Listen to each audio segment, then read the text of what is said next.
Lá, hoje a gente vai mergulhar a fundo aqui nos trechos de um livro bem ambicioso, né? E agora como viveremos? Isso, do Charles Colson e da Nancy Pearcey. Exato. Eles mesmos descrevem como o trabalho mais importante deles, tipo um legado mesmo. Uhum. E a nossa ideia aqui é tentar destrinchar um pouco as ideias centrais desses trechos. Principalmente como essa coisa de cosmovisão, a visão de mundo, impacta, bom, basicamente tudo. É bem por aí. O ponto de partida deles é esse. Vivemos num mundo com muitas ideias competindo, né? Muitas visões de mundo. Certo. E eles argumentam que a gente precisa entender o que está por baixo delas. A tese forte é que a cosmovisão cristã, do jeito que eles apresentam, dá uma base, assim, sólida, prática, não só para a fé, mas para entender a realidade toda, ciência, política, tudo. E para fazer isso, eles usam um esquema, né? Quase um mapa com 3 perguntas-chave para analisar qualquer sistema de crenças. Isso, é uma ferramenta que eles usam o tempo todo. A primeira, de onde viemos e quem somos, que seria a criação. Certo. Depois, o que deu errado com o mundo, a tal da queda. Uhum. E por fim, o que a gente pode fazer para consertar, a redenção. É isso. A ideia é que toda visão de mundo, mesmo que sem dizer com todas as letras, tenta responder a essas perguntas. Então tá, nossa exploração hoje vai ser por aí, usando essa lente, criação, queda, redenção, para olhar os argumentos e as histórias que eles trazem nesses trechos. Vamos lá. Bom, a primeira coisa que chama a atenção é o alcance que eles dão para essa cosmovisão. Eles citam um teólogo e político holandês, o Abraham Kuyper, Sim, uma figura importante. que dizia que o princípio central do cristianismo não é só a salvação da alma, mas a soberania de Deus sobre tudo, o cosmos inteiro. O que isso quer dizer na prática? Olha, segundo o livro quer dizer que não dá para separar de verdade o sagrado do secular, ou sei lá, fatos da ciência e valores morais. Para eles, tudo ética, arte, ciência, política está interligado e só faz sentido completo se a gente pensar na relação com Deus, com a revelação. É um desafio direto, aquela ideia de que a vida é feita de castinhas separadas, sabe? Entendi. E eles dizem que isso não é só coisa do Ocidente, né? Não, eles dão exemplos da África, fazem os contrastes entre Paquistão e Estados Unidos. A ideia é mostrar que essa guerra de cosmovisões é global mesmo. E para deixar isso mais palpável, eles trazem umas histórias bem fortes.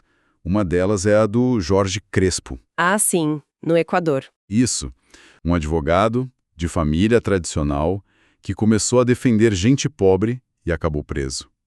E as condições na prisão, Garcia Moreno, são descritas como terríveis. Celas de tortura, tanque d'água. É chocante. Como que essa história se encaixa na tese do livro? Então, o Crespo se tornou cristão e começou um trabalho lá dentro. O livro descreve uma transformação impressionante. O próprio Coulson visita a prisão e encontra os presos, muitos feridos, né? Mancando, mas com uma fé forte, estudando juntos, superando divisões. Puxa, Tem até a fala de um ex-traficante dizendo que ir para a prisão foi a melhor coisa que aconteceu para ele, porque lá ele encontrou a fé. Para Coulson e Pearcey, isso é a redenção em ação, sabe? A cosmovisão cristã não só dando consolo, mas mudando vidas, trazendo dignidade onde só tinha, degradação. Eles apresentam como uma força que consegue derrotar as forças do inferno, em contraste com outras visões que talvez simplesmente descartassem aquelas pessoas. É um exemplo bem positivo, né? De transformação. Mas eles também mostram outro lado, né? A história da Synanon. Parece que serve para isso. Exato, é o contraponto. Synanon começou com ideais super nobres, uma comunidade para reabilitar viciados em drogas, mas, segundo os autores, justamente por negar a realidade do pecado, das falhas humanas, o que eles chamam de queda, o negócio desandou. Como assim? Sob o líder Charles Dederick, a coisa virou. Autoritarismo, controle mental pesado. Eles mencionam um sistema de rádio interno, The Wire, Sei. humilhação pública, troca forçada de parceiros, até violência mesmo. Nossa. Então a Synanon vira um alerta. Que ligação eles fazem disso com coisas mais gerais. Exatamente. É um caso extremo do que eles veem como o perigo do pensamento utópico, aquele que ignora a queda. Eles argumentam que essa recusa em aceitar limites, falhas humanas, mesmo parecendo otimista, historicamente leva à tirania, como nos regimes totalitários. Entendi. Mas eles também veem ecos disso de forma mais sutil na nossa cultura hoje. Tipo, a tendência de usar só linguagem terapêutica para explicar crime, ou defender uma autonomia individual total, sem responsabilidade, sem verdade objetiva. A ideia é que negar a queda acaba levando a consequências desumanizadoras. Natureza humana? Parece ser central mesmo. O que nos leva para outra área de conflito que eles abordam bastante, a questão das origens. Ah, sim. O debate sobre de onde viemos. Tem a história daquele pai, o Dave, preocupado com a filha Katie, que está absorvendo na escola, no Epcot, nos filmes, o que ele chama de visão naturalista. Como que eles definem esse naturalismo? O naturalismo, para eles, é a crença de que a natureza é tudo o que existe e que forças materiais, cegas, sem propósito, explicam tudo. A origem do universo, da vida, não teria espaço para um criador, para um plano inteligente por trás. E qual é a crítica deles a essa visão, pensando especificamente na origem da vida? Eles mencionam aqueles experimentos do Miller-Urey? Sim, eles entram nisso. São aqueles experimentos clássicos que tentaram simular a atmosfera primitiva para gerar aminoácidos, né? Os tijolinhos da vida. Certo. A crítica que o livro traz é que esses experimentos só funcionaram com uma ajudinha inteligente dos cientistas. Tipo, usando sifões para tirar os aminoácidos de lá antes que fossem destruídos, coisa que não aconteceria na natureza. As condições eram artificiais, controladas. E, além disso, eles trazem o argumento do ajuste fino do universo. Ajuste fino. O que é isso? É a ideia que vem da física, da cosmologia, de que várias constantes da natureza, força da gravidade, massa das partículas, distância da Terra para o Sol, parecem ter valores, assim, extremamente precisos. Justamente os valores necessários para a vida complexa existir. Ah, entendi. E os autores usam isso para dizer, olha, isso desafia a explicação pelo mero acaso. Parece mais um design intencional. Eles usam também aquela analogia do DNA, né? Comparando com achar João ama Maria escrito na areia. Exato. A ideia é informação complexa, específica, como código genético, não surge do nada, de forças aleatórias, assim como o vento e as ondas não escrevem mensagens. O que levanta a questão? Será que a própria ciência não deveria poder detectar design? Pois é. O argumento deles é que detectar inteligência por trás de padrões já é ciência. A arqueologia faz isso o tempo todo, diferencia uma ferramenta de uma pedra lascada por acaso. A ciência forense também determina se uma morte foi acidente ou crime. Faz sentido. A proposta é que aplicar essa lógica na biologia, na cosmologia, não seria anticientífico. Seria uma inferência baseada na evidência. O debate, então, não seria Bíblia contra a ciência, mas sim uma interpretação naturalista contra uma interpretação baseada em design. E se essa visão naturalista prevalece, quais as consequências que eles apontam? Mencionam o jurista Holmes, o educador Dewey. Sim, eles traçam uma conexão entre o darwinismo, lido de forma naturalista, e impactos na ética e na educação. Citam o Holmes Jr., que via a lei não como baseada numa moral que transcende, mas como convenção social, o que for melhor para a sociedade agora. E na educação, apontam para o John Dewey, muito influente, que via a mente mais como um órgão para sobreviver. Isso teria levado, segundo eles, a um foco no processo, no pragmatismo, na socialização e menos na busca pela verdade objetiva. Eles até citam uma associação de professores de biologia dos Estados Unidos que definiu a evolução como processo não supervisionado, impessoal. Reforça a visão naturalista. Isso bate direto em como se vê o valor da vida humana. Tem a história do médico Dr. Swan e o soldado Ken McGarity, no Vietnã. Essa história é forte. Muito forte.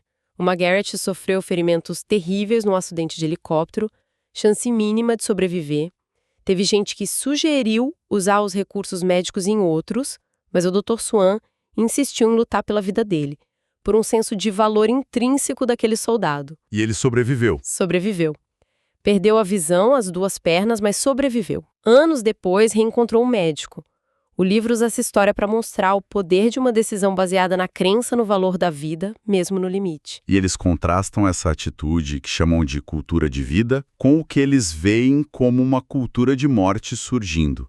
Onde que eles enxergam essa cultura de morte? Bom, eles veem como consequência de uma ética que vem do naturalismo, onde o valor da vida não é mais absoluto, mas relativo. Depende da qualidade de vida, da utilidade social, da autonomia. Citam exemplos como a legalização do suicídio assistido no Oregon ou uma decisão da Suprema Corte Americana, o caso Casey, Certo. que definiu liberdade de um jeito muito amplo. O direito de definir o próprio conceito de existência, de significado do universo. Para eles, essa definição abre a porta para um subjetivismo radical que pode levar a desvalorizar a vida considerada indigna ou inconveniente. É um argumento pesado. Mencionam até aquele caso do zoológico em Copenhague. Ah, sim, que exibiu um casal humano numa jaula do lado dos macacos. A ideia do diretor era mostrar que somos só animais. Mas o irônico, segundo o livro, é que a própria exibição mostrou o contrário. Como assim? E a certas coisas em público, diferente dos macacos. A tentativa de reduzir o humano ao animal acabou, sem querer, mostrando o que nos diferencia. Interessante. Bom, então a gente viu argumentos sobre criação, origens, valor da vida e sobre a queda, sina não, consequências do naturalismo. Isso nos leva para a terceira pergunta, redenção. Como consertar o mundo? A história do Bernard Nathanson parece ser uma resposta pessoal a isso. Nathanson é um exemplo de virada radical. Ele foi um médico que lutou muito pelos direitos ao aborto nos Estados Unidos, dirigiu uma clínica enorme, fez milhares de procedimentos, inclusive ele mesmo revelou depois num filho dele não nascido. Nossa. Mas o contato com o ultrassom, ver o feto e conversar com ativistas pró-vida, isso mexeu muito com ele. Ele abandonou a prática, virou um crítico do aborto e, no fim, se converteu ao cristianismo. É um caso de mudança total de cosmovisão, de vida. Mas além dessas mudanças individuais, como eles veem as tentativas da cultura de oferecer redenção, salvação? Parece que eles são bem críticos de muita coisa moderna. São, sim. Argumentam que a cultura secular oferece várias salvações substitutas, promessas para resolver os problemas da vida, mas que, para eles, não entregam. Eles apontam para várias coisas. Tipo, O consumismo, a publicidade usando linguagem quase religiosa. Você merece, a felicidade está aqui, para vender produto como solução para o vazio. A política utópica, ideologias tipo o marxismo que prometiam o paraíso na Terra pela reestruturação social, funcionando como religião secular. certo. Que mais? A liberação sexual. Figuras como Sanger, Kinsey e Reich, que venderam a ideia de que se livrar da moral tradicional traria a felicidade plena. A fé na ciência e tecnologia. A esperança de que o progresso científico vai resolver tudo, talvez até achar ETs para nos salvar ou dar um jeito na morte. Uhum. E, por fim, respostas como o desespero existencialista ou as várias formas de espiritualidade da nova era, que muitas vezes focam na autodeificação ou naquele panteísmo onde tudo é Deus. Então, se essas são as falsas salvações, qual seria a verdadeira redenção que o livro propõe? A redenção cristã, como eles apresentam, é diferente porque é histórica e pessoal. Ela se baseia na crença na encarnação que Deus se fez humano em Jesus Cristo. A morte de Cristo é vista como o ato que lida com o problema da queda, pagando o preço pelo pecado, permitindo a reconciliação com Deus. E a ressurreição? Central, vista como a vitória de Deus sobre o pecado, a morte, o mal, oferecendo não uma utopia aqui na Terra, mas transformação real e esperança baseada em eventos que eles defendem como históricos, verificáveis, citam evidências para a ressurreição, para a confiabilidade da Bíblia. O que nos traz de volta ao começo, aquela ideia do alcance da cosmovisão. Se a redenção é real, transforma, ela tem que impactar a cultura, né? É aí que entra o tal do mandato cultural. Exatamente. Eles recuperam essa ideia lá de Gênesis, de que os humanos foram criados não só para se relacionar com Deus, mas para cuidar do mundo, desenvolver a cultura, o mandato cultural. E, na visão cristã, depois da queda, isso significa trabalhar para redimir a cultura, aplicar os princípios bíblicos em tudo para promover justiça, beleza, ordem. E como que isso funciona na prática? Não é só pregar, então. É agir, argumentar no espaço público. Sim. Um exemplo que dão é saber traduzir princípios bíblicos para a linguagem do senso comum, do bem público. Por exemplo, defender a restituição para vítimas de crime. É uma política pública que faz sentido secularmente, promove responsabilidade, reparação, mas tem raízes bíblicas. Outra coisa que mencionam são estudos. Citam pesquisadores como Larson, Califano, que mostram correlação entre prática religiosa e coisas boas na sociedade. Mais saúde, famílias mais estáveis, menos crime. A leitura deles é: esses princípios funcionam porque estão alinhados com o jeito que a realidade foi criada. E dão exemplos de gente que viveu esse mandato cultural? Dão vários, desde São Patrício na Irlanda Antiga, até estudantes mais recentes que criaram um grupo, o STOP, para lutar contra a escravidão no Sudão. E até na cultura popular, como a Martha Williamson, que criou aquela série, O Toque de um Anjo. Ah, lembro dessa série. A ideia era levar mensagens de fé e esperança para muita gente pelo entretenimento. São exemplos de como a fé pode levar a um engajamento cultural positivo. Mas, ao mesmo tempo, eles alertam para não consumir a cultura sem crítica, né? Com certeza. Alertam para a gente analisar não só o conteúdo óbvio, mas a forma, as mensagens escondidas. O exemplo que usam é um vídeo sobre a Bíblia feito no estilo da MTV, super rápido, sensualizado, que acabava, segundo eles, minando a própria mensagem. O chamado não é só para criticar, mas para criar e apoiar arte e cultura que reflitam verdade, bondade e beleza dentro dessa visão de mundo. Ok. Acho que cobrimos bastante coisa aqui. Se a gente fosse resumir a essência desses trechos de Agora Como Viveremos, qual seria a grande ideia? Olha, a ideia inescapável é: cosmovisões importam, e muito. O jeito como a gente responde aquelas perguntas, criação, queda, redenção, molda não só o que a gente acredita, mas o que a gente faz, nossos valores, leis, a cultura, enfim, a vida toda. O argumento central do livro é que a cosmovisão cristã oferece a resposta mais coerente, mais abrangente e, no fim das contas, a mais verdadeira e benéfica para a vida humana e para a sociedade. Definitivamente deixa muito para a gente pensar e talvez uma reflexão final que vem do próprio material. Eles mencionam exemplos como um anúncio da SAB, Encontre o seu próprio caminho, ou as mensagens no Epcot Center. Sim. Como veículos de visões de mundo específicas, né? Muitas vezes focadas na autonomia total, no progresso tecnológico. Exato. E a pergunta que fica é: que outras mensagens culturais, talvez bem mais sutis, estão aí o tempo todo moldando como a gente percebe as coisas, nossas escolhas, sem a gente nem notar? Boa pergunta. Desde a propaganda, o entretenimento, até o jeito como as notícias são apresentadas.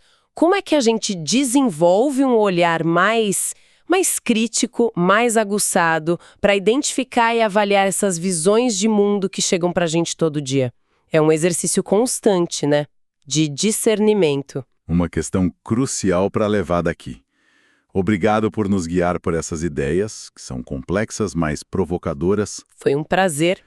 E a quem nos ouviu, obrigado pela companhia nesta análise. Até a próxima!